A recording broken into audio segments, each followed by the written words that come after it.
वर्दी में आते हैं और टीचर को टोपी पहनाते हैं, टीचर टोपी पहनाते हैं, तो अभ्यर्थियों को टोपी पहनाने वाला काम बंद करे। हमारा किसी भी कोचिंग संस्थान या किसी भी शिक्षक, किसी भी नेता से ना तो दुश्मनी है, ना ही कोई दोस्ती है। सबसे पहले तो मैं ये बता दूं कि यह दो कोचिंग संस्थानों और दो कोचिंग शिक्षकों के बीच की लड़ाई है और इसको इसी नजरिए से देखना चाहिए। सभी लोगों से हाथ जोड़कर हम विनती करते हैं, खासकर युवाओं से, कि इस चीज को आप सिर्फ इस नजरिए से देखिए कि यह दो कोचिंग शिक्षकों के बीच की आपसी लड़ाई है, वर्चस्व की लड़ाई है। इसको किसी और नजरिए से मत देखिए, इसको जाति और धर्म के नजरिए से मत देखिए।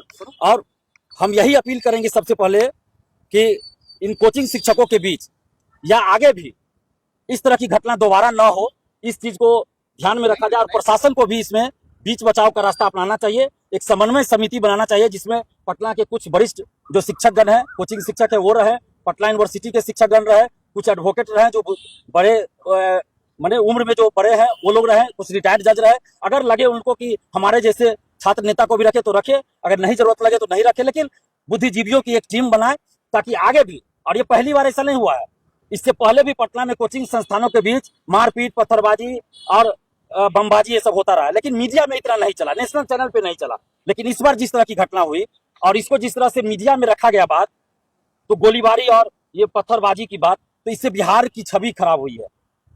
आज लाखों अभ्यर्थी डरे हुए हैं कि कैसे हम पटना में कोचिंग में पढ़ने जाए, डर डर के जी रहे हैं लाखों अभ्यर्थी। डर का माहौल है अभ्यर्थियों के बीच, और बिहार में ही नहीं, बिहार से बाहर भी बिहार की छवि खराब हुई है। कानून व्यवस्था पे आज सवाल उठ रहे हैं कि पटना में तो कोचिंग वाले जब आपस में लड़ रहे हैं तो फिर दूसरे का क्या कहना। तो ये बहुत दुखद घटना है।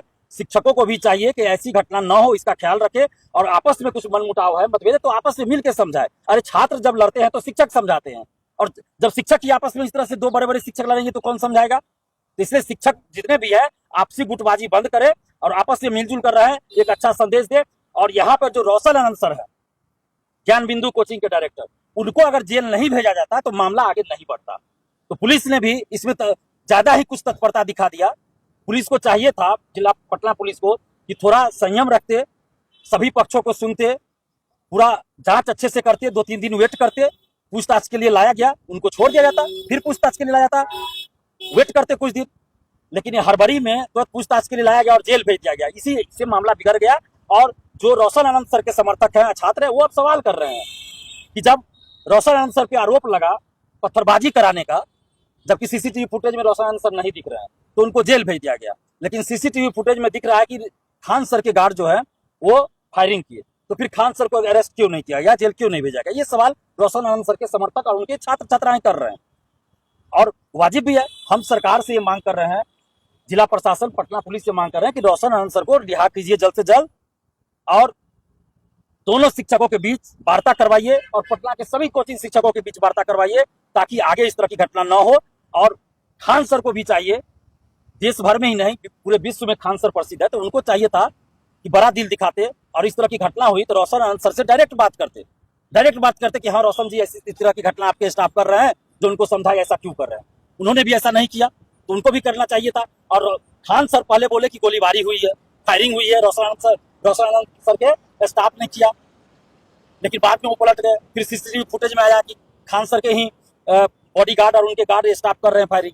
फिर बाद में वो कर रहे हैं कि आत्मरक्षा में फायरिंग किया गया। यही बात अगर खान सर पहले बोलते कि आत्मरक्षा में हमारे गार्ड ने फायरिंग किया, तो नहीं बोले।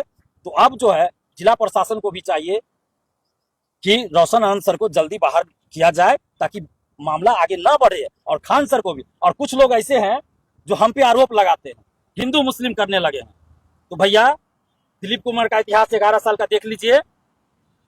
अगर आज तक जाति या धर्म के आधार पे हमने कुछ कहा हो तो हमको फांसी पे लटका दीजिए कारगिल चौक पे, हम तैयार हैं। या कोई भी आंदोलन हमारा देख लीजिए, 11 साल से आंदोलन कर रहे हैं, और हर आंदोलन में सभी जाति धर्म के लोग रहते हैं और सभी जाति धर्म की बात होती है। तो इस तरह का आरोप दिलीप कुमार पे मत लगाइए। और एक और चीज, खान सर से और हमारे रिश्ते को लेकर होता है। 17वीं बीपीएससी री एग्जाम के समय हमने बोला था, खान सर के खिलाफ बहुत बोला था, वो उस सिचुएशन के अनुसार हमने बोला था कि खान सर ने सबूत की बात की और सबूत नहीं दिया, तो हमने कहा कि सबूत दीजिए, नहीं दिए, तो वहां पे हमने खान सर का विरोध किया था।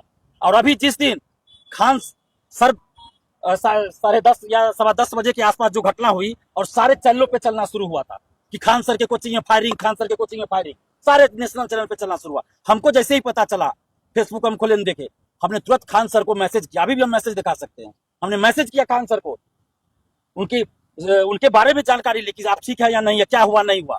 तो उन्होंने बताया कि ऐसे से फायरिंग हुई।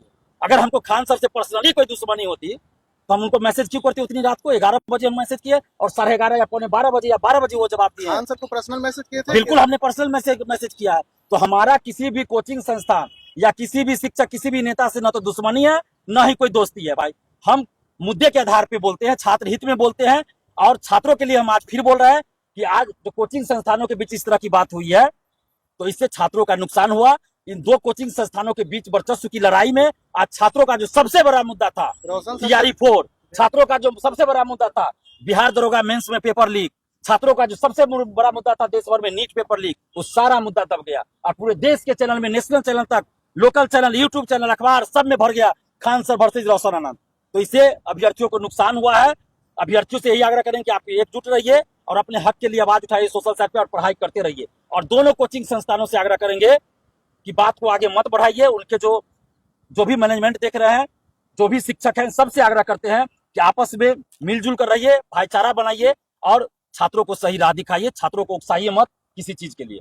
और दिलीप जी, जिस तरीके से आप लोग लगातार नौकरी को लेकर के सड़कों पर उतरते थे, हजारों छात्र आपके साथ होते थे, लेकिन आज स्थिति देख रहे हैं कि लगातार छात्र जो है शिक्षक को छुड़ाने के लिए और कई परीक्षाएं होने वाली। आपने जो TRE-4 की बात कहा, सारे मुद्दे कहीं ना कहीं दबते हुए नजर आ रहे हैं और छात्र परेशान है। एग्जाम होने वाला है, मध्य निषेध का भी एग्जाम होने वाला है, तमाम एग्जाम होने वाले हैं। देखिए, यही मैंने कहा कि छात्रों को नुकसान हो रहा है और हम हमेशा मुद्दों के आधार पर बोलते हैं, छात्र हित में बोलते हैं। तो अभी भी हमारा यही है कि छात्र हित में काम हो। और एक और चीज जो हम मांग करते हैं सरकार से, सम्राट चौधरी जी से हाथ जोड़कर विनती है कि आगे इस तरह की घटना न हो, इसके लिए सख्त कदम उठाने की जरूरत है। और कोई भी कोचिंग वाला, चाहे वो पटना का हो या बिहार के किसी जिला में हो, हम तो बिहार की बात अभी कर रहे हैं, तो कानून बनाइए कि कोई भी कोचिंग वाला अगर दावा करता है कि मेरे कोचिंग से इतना रिजल्ट हुआ है, तो वो सार्वजनिक करे, रोल नंबर सहित नाम, एड्रेस, सब कुछ सार्वजनिक करे और उनके किस कोचिंग, किस बैच में और किस टाइम में उन्होंने कोचिंग किया है वो भी जारी करे और कितना पैसा दिया वो रसीद के साथ जारी करे। और जहां PT मेंस इंटरव्यू की परीक्षा होती है, जैसे BPSC सिविल सेवा, तो वहां वो PT में पढ़ा जो सफल हुआ है, मेंस में पढ़ा या सिर्फ इंटरव्यू में पढ़ा या तीनों में पढ़ा, ये भी जारी करे। और जो भी अभ्यर्थी किसी भी कोचिंग में जा रहा है, बोल रहा है कि हमने यहाँ पे पढ़ के सफलता लिया है, अगर वो दावा झूठा निकलता है तो उस अभ्यर्थी पे भी कार्रवाई हो, उसको नौकरी से बर्खास्त किया जाए। और किसी भी कोचिंग में वर्दी में कोई भी सफल अभ्यर्थी नहीं आवे, चाहे दरोगा हो, सिपाही हो या कोई भी हो, DSP हो, किसी कोचिंग में नहीं जाना चाहिए वर्दी में। और इस तरह का जो माहौल बना दिया गया है पटना में खासकर कि वर्दी में आते हैं और टीचर को टोपी पहनाते हैं, टीचर टोपी पहनाते हैं, तो ये अभ्यर्थियों को टोपी पहनाने वाला काम बंद करे। इस पर जांच होनी चाहिए, आगे बंद हो ये सब चीज। सरकार गाइडलाइन जारी करे, नियम बनावे, सख्ती से इसका पालन हो, नहीं तो इसका दुरुपयोग हो रहा है। और इंटरव्यू का जो खेल चलता है कि हमारे यहाँ से स्टूडेंट पढ़ा, एक ही अभ्यर्थी का दो कोचिंग वाला दावा करता है। और कुछ अभ्यर्थी भी हम लोग जानते हैं भाई, अरे हम लोग जानते हैं, पैसा लेके अभ्यर्थी भी जो सफल हो जाता है बोलता है हम फलना टीचर से पढ़े हैं, फिर दूसरा टीचर दे बोलता है फलना। तो ये बंद होना चाहिए, इस पे नियम बने और सेफ्टी को लेकर, सुरक्षा को लेकर भी सभी कोचिंग